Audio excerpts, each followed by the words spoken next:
Mirchi FM is #1 in Singapore. I love Mirchi FM, it's so hot. Deke me lala kai me hi.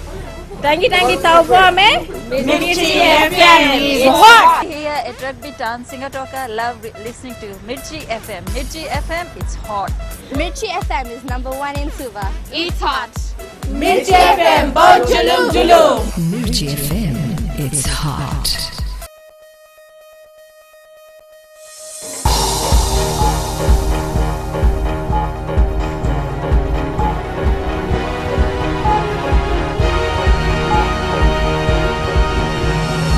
In tonight's bulletin, Fiji First reiterates it will protect 2013 constitution. Security measures in place for election. And women vendors accommodation opens at Lautoka Market.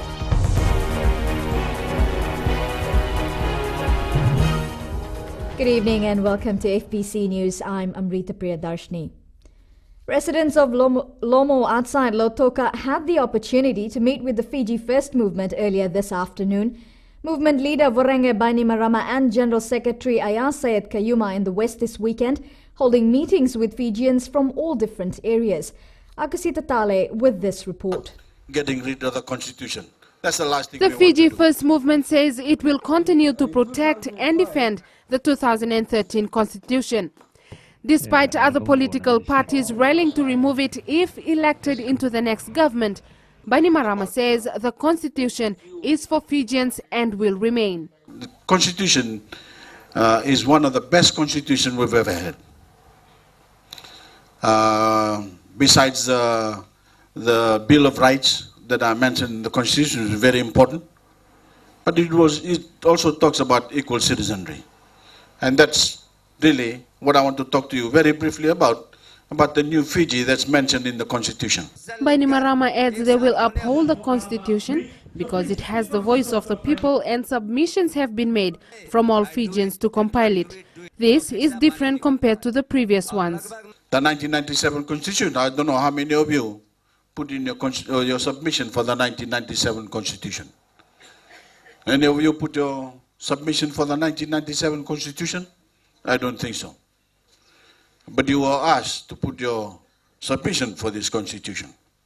Fiji First have revealed that their manifesto will be launched in a few weeks' time, and it will be no different from what they're campaigning now. However, some areas will need to be emphasized on. Maybe sharpen a few edges, improve on a couple of more policies, but it'll be to do with development, total development. We've been hearing a lot of complaints, especially in this area, about land lease. We need to put a lot of emphasis on that. Land lease, crown lease, sugarcane lease. The movement will continue to hold meetings in Lautoka, Ba, Tavua and Rakiraki from today till Tuesday next week. Akosita Tale, FBC News. Now, the National Federation Party will release its party manifesto on Monday evening. In a statement, NFP General Secretary Kamal Ayers said the manifesto is a comprehensive plan that will help the people of Fiji realize their vision for a better future in the short, medium and long term. The manifesto will be launched in Suva. The party will also announce at least another 5 candidates earlier in the day. This would take the total number of candidates to 42. 7 of them are women. In her party campaign, the leader of the Social Democratic Liberal Party, Rotemu Mukepa, says it's time for reconciliation between the army and the people. Rotemu Mukepa made the statements while launching the party's manifesto yesterday. A first step in the healing is the Truth and Reconciliation Commission, headed by an independent international jurist. It will give the people and the army an opportunity to say what went wrong.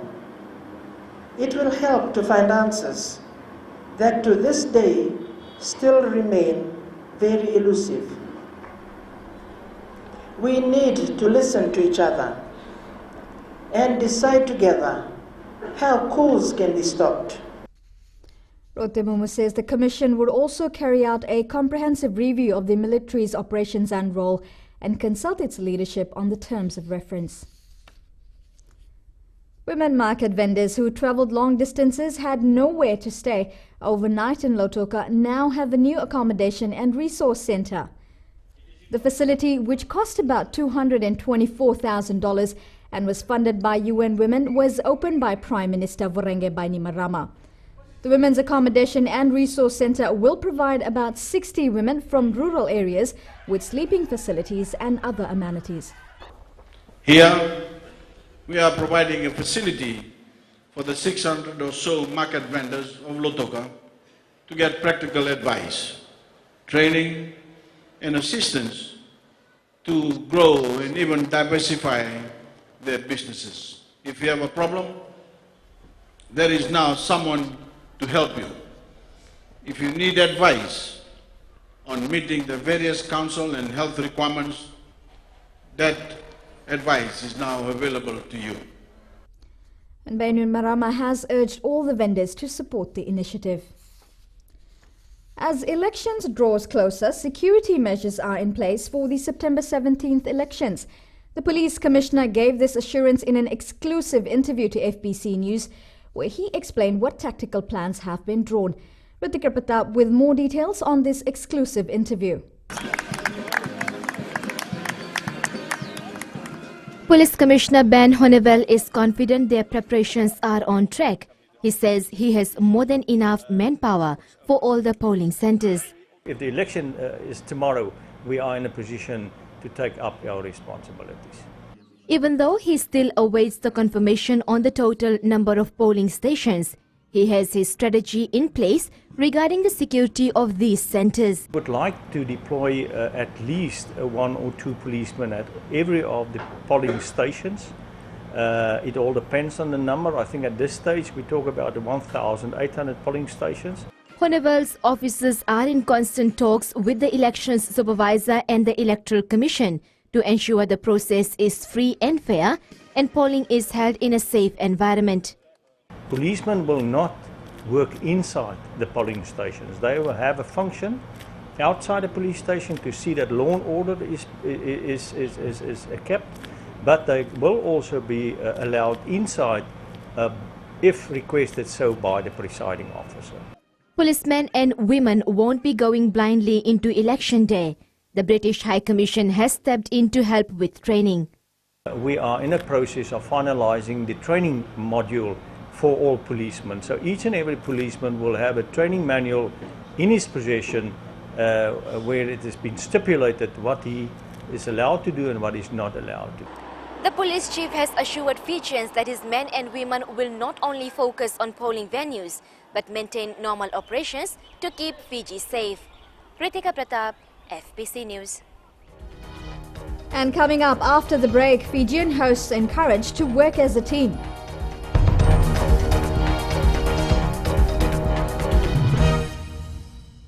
Gold FM is #1 here in Sigatoka. Gold FM is our favorite radio station here in Lautoka. Gold FM is #1 in Nel. I love listening to Gold FM in Ba. We love listening to Gold FM, only the classic hits here in Suva. Hear about bottle cola, you immediately think of gold. I'm Josephine Sabi and I love hearing Gold FM. Gold FM, only the classic hits.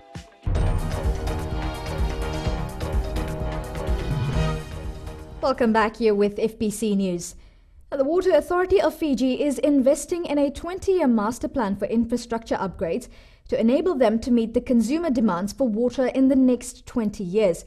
Authority Chief Executive Apateo Ravai says the master plan was drawn up by engineers in consultation with the tourism sector, housing authority and the local municipal councils.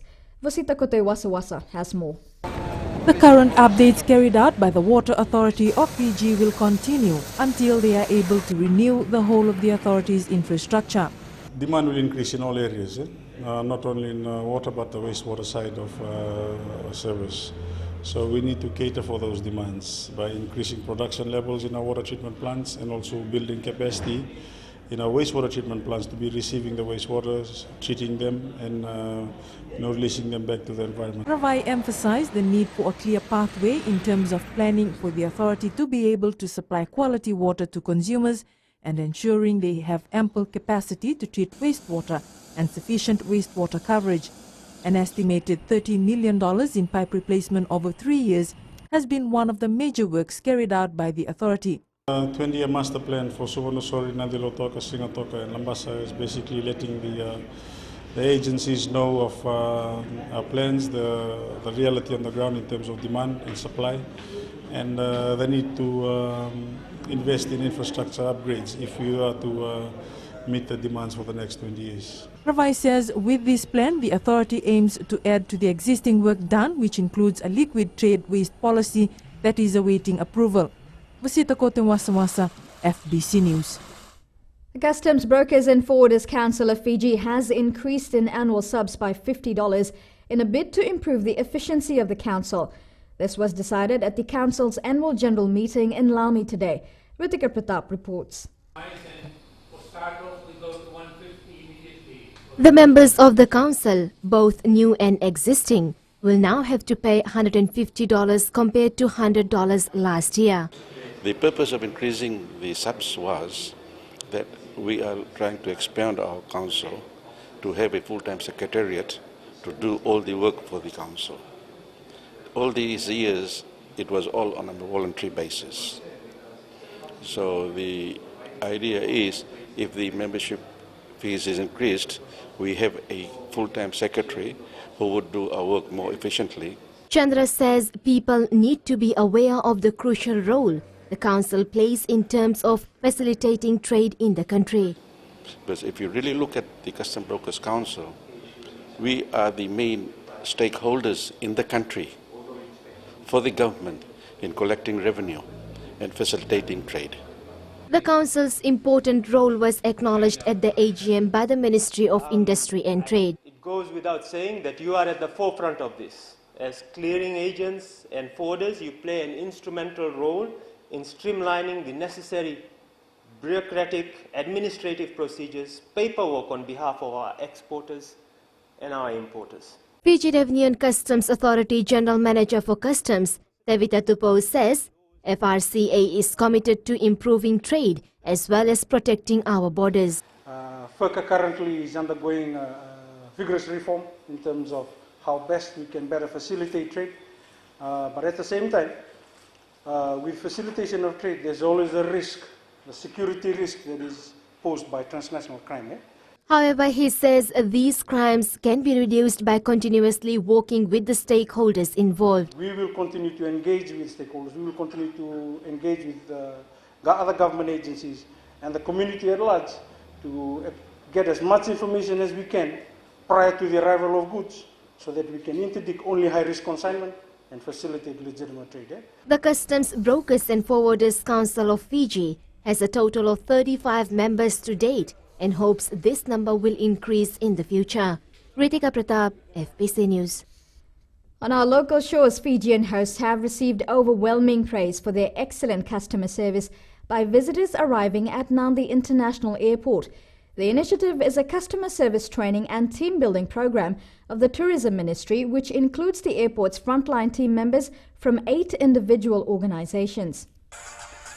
Last month, 5 staff members at the airport received awards for Fijian Hosts of the Month from January to May. A sports day was held in Nadi today and attended by Tourism Minister Ayaz Sayed Qayyum, outgoing Permanent Secretary Elizabeth Powell and more than 100 airport team members. It's like playing a rugby game. You can't just have your fullback doing all the job. Everybody needs to contribute towards it. And I think this is the sense that Fijian Host has inculcated, that we all work as a team. Indeed, we all work a team as the airport. We all work as a team in our country, in our ministries, in our government. Because after all, at the end of the day, the objective is that we all benefit from it. So the members were encouraged to work together as a team to draw more tourists to the country. And in our sports news, Fijian contingent arrives in Glasgow for Commonwealth Games. An Australian consultant assists Fiji volleyball.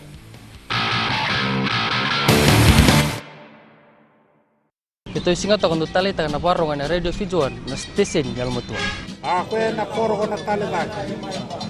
Mandaw tali tagi na paro radio Fijuan Kitongo isu untuk talita na barong na Radio Fiji 1, station el mutua. Keto talita ka na Radio Fiji 1. Na Radio Fiji 1, endo talita kita nga Sintoka.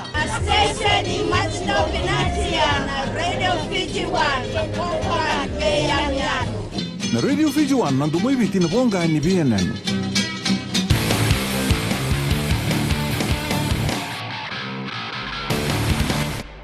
Taking a look at sports, the Nandi rugby side has moved up to third spot in the Skipper Cup points table after defeating Suva 30-27. The Jet Setters pulled off a remarkable come-from-behind win to the delight of its home crowd. And meanwhile, in other results, Nandronga thrashed Overlau, Tavua upset Tailevu, Neitasiri defeated Madhuwata, and Vatukola beat Lautoka. Fiji Volleyball Federation has engaged Australian sports consultant Mike McLaughlin to work on its governance project. The project aims to set a pathway for the sport for the next 5 years. Chalindo Dhaka reports. Volleyball in the country can expect new things over the next few years. Fiji Volleyball Federation has roped in Australian sports consultant Mike McLaughlin to plan a new pathway for the sport for the next 5 years. I was very surprised until I started to look into the sport here, and it's in the villages, it's played everywhere, from kids right through to older people. It's an Olympic sport, it's a Commonwealth sport, and so the opportunities for Fiji Volleyball to move forward and have a major presence in the future in Fiji is huge. McLaughlin is eager to help Fiji Volleyball Federation in its work to see the sport grow. I've been asked to work particularly in the area of governance, looking at how the Fiji Volleyball Federation can improve the way the board operates and how it plans its activities and how they work together with its membership to make sure that over the next 3 to 5 years the members are happy, the sport thrives and the organisation achieves its potential. McLaughlin's work comes as good news for Fiji Volleyball, particularly as the Australian government has decided to increase its funds for volleyball. Talendo Dhaka, FBC Sports. Savu will play Tailevu Neitasiri in the Premier Grade playoffs of the Fiji Suns Skippertuna National Football League. The side dumped Senganga 4-0 this afternoon to clinch top spot in the Northern Division. In another Premier game, Nandongo defeated Bua 2-0. Meanwhile, in the Super Premier games tomorrow at Churchill Park, Lautoka will host Rewa, while at the ANZ Stadium, Suva will take on Navua, and both games start at 3 p.m. You can catch the live commentary of Lautoka Rewa match on Radio Fiji 2 with the voice of soccer Raymond Stoddard.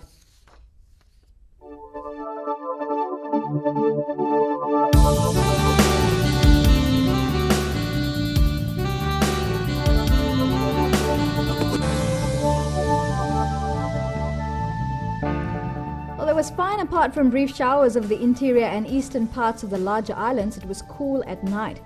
A weak trough of low pressure with associated cloud and showers to the east of Fiji is expected to gradually move over the group by tomorrow. Tomorrow's outlook: some showers over Lau and Lomaiviti group, interior and the eastern parts of the larger islands. And on to our further outlook for Monday, you can expect some showers over Kandavu, Lau and Lomaiviti group and the interior and the southern parts of the larger islands. There should be showers in the afternoon or the evening elsewhere. On to our main points again. Fiji First Political Movement says it will protect the 2013 Constitution. The NFP will launch its party manifesto on Monday. And police say they are ready to provide security during the election. Now onto our Fijian Speak segment. We ask, what issue will decide the election for you? This is what some Fijians had to say today. To be biased, to be fair and equal to all races. Want to let those who lead the government to make good rules for us people, for us in the interiors. Mostly the education and the labor industry for the good pay for the workers. Now take note, you can send us newsworthy pictures and videos on email, citizenseyes@fbc.com.fj, or share it with us via our Facebook page, FBC News. Or if you're on Twitter, follow and tweet us your news tips at FBC News or simply hashtag FBC News. That's news for tonight. Tonight you can join me again tomorrow. Good evening.